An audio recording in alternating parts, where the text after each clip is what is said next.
Hi, I'm going to show you how to ship a record player so that you can get it to your customer safe. Watch what I do.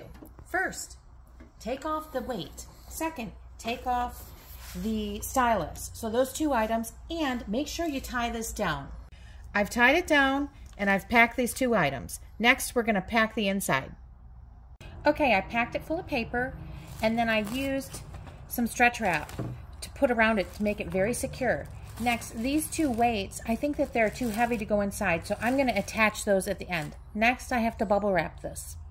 I've got my double bubble and I've doubled it, okay? So just do that and tape it up. Next, put some cardboard around it for additional support. To make it flexible, just score it gently, and then the cardboard is easy to bend around items. I'll tape it down. So put your player inside. Make sure there's plenty of room on each side. I'm going to put peanuts all over it and seal it up.